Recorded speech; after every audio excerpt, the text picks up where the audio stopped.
Hi, this is Bill Gans, and welcome to our next episode with Lance Orlob. Welcome. Hey, thank you so much, Bill.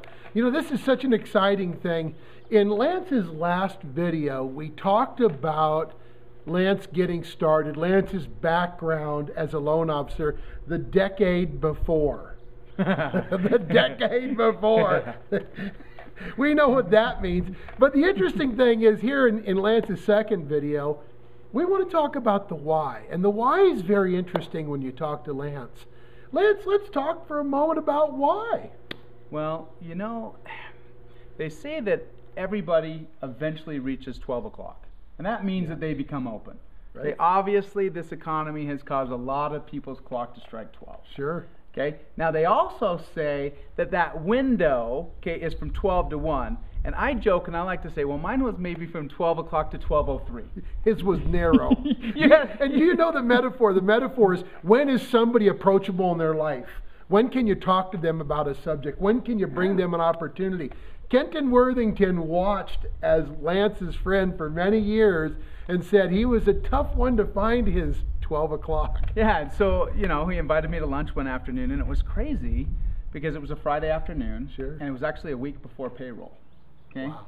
Now, I didn't own the mortgage business, but I had a large staff, and my payroll, and I'm embarrassed to say this now that I know a better way, it was $55,000 a month. Oh my gosh. And so we were bringing in maybe about $28,000 that month. Wow. So I was having to go into my own savings and my coffers. Negative. Yeah, and grab money to pay people that really didn't want to work anymore. It was a tough time. It was Friday afternoon, Wow. and Kenton invited me to lunch. We talked about this last time. And he said some powerful, powerful words. But the thing that caught me, I think the biggest thing that he said was, this is an international, a global business.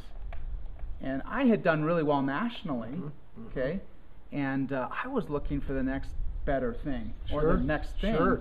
I had some friends that have done some international business with Chinese manufacturing companies, Sure. and I was plumb set on flying to China, trying to identify a product that I could basically sell Manufacture. globally and manufacture, which I knew was going to be $250,000 to $500,000 in investment. And Kenton said, that's the stupidest thing I've ever heard. That's probably good advice. That's really what he said. Yeah. But the hot button was, you know, this is an opportunity for international, okay, global diversification of your income. And in 2008, when I began, I was a little nervous.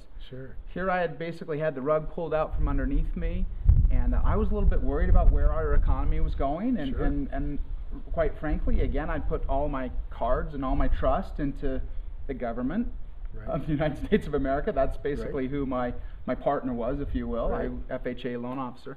And, you know, once he said that, you know, there's a market that's going to open, he said Latin America has been untouched largely, and Colombia is going to be open in the next 6 to 8 months. Why don't we take down Colombia together?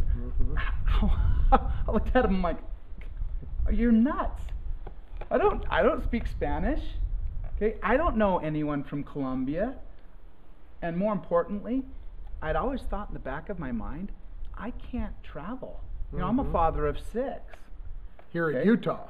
And I've always thought that Kenton's success came from the fact that he's the single guy, can open up all these international markets and travel. And he goes, no, you just don't understand this. It's not who you know, it's who you're connected to. Sure. Okay? And bottom line, we kind of put some feelers out there. We found an amazing Colombian organization, a bunch of Colombian leaders that came our direction. And gosh, what an incredible thing. And it was through Kenton's mentorship and through his knowledge. Right. And I found a vehicle where, you know, for $1,500 lousy dollars, I could start an international business. So let's look at that for a second, because on one side of the margin, you draw a line down the middle, Yeah. $1,500 your own business, you get started, no legal, no accounting, no manufacturing, no supply chain management, no warehousing, no accounting, no HR. I can feel the knives going into my back from my previous life. And over here, $1,500 to do the same thing. Do what you like doing, connecting with people, helping people, doing what you're good at. Absolutely. You know, building organizations, business management, leadership. You know, it's the greatest thing I've ever been involved in. And, you know, I tell people on a regular basis, if you could have experienced what I've experienced in the last 18 months doing this, Right. everyone in the world would do this. Yeah. But not many people are really willing to look behind the curtain. I wasn't. Right. Okay. It was tough to find your 12 o'clock. Until I was forced or compelled to be humble, and I am so grateful, okay, that Kenton basically put his arm around me and said, hey, I'll teach you this. Yeah. Okay, you have some misconceptions. Let me show you how to do this. Look behind the curtain, you'll find what you've always been looking for, as we mentioned in the last video. I think his wife told me we were at Pirates Cove together, and she said the downed economy brought her husband home. Oh. Yeah. And now he's created a business where he's at home with his wife and family. Now, they might be tired of me. They're like, go back to the office. Go back to the office. Go back to the office. No, it is amazing. You have a great synergy and a great family with all the things that you're doing. And it's so true what we get back by giving back. Oh, that's the greatest part of this whole thing. Yeah. And we should probably talk about that in another video. That'll be a next video. Absolutely. Well, Lance, I want to take you an opportunity to thank you for this. This is a series that you'll see on Lance's channels. We want to thank you for coming. Lance, thank you. Thank you so much, Bill, for your Another time. one of those great ones. Thanks. Awesome. All right. We'll see you soon. Goodbye. Bye-bye.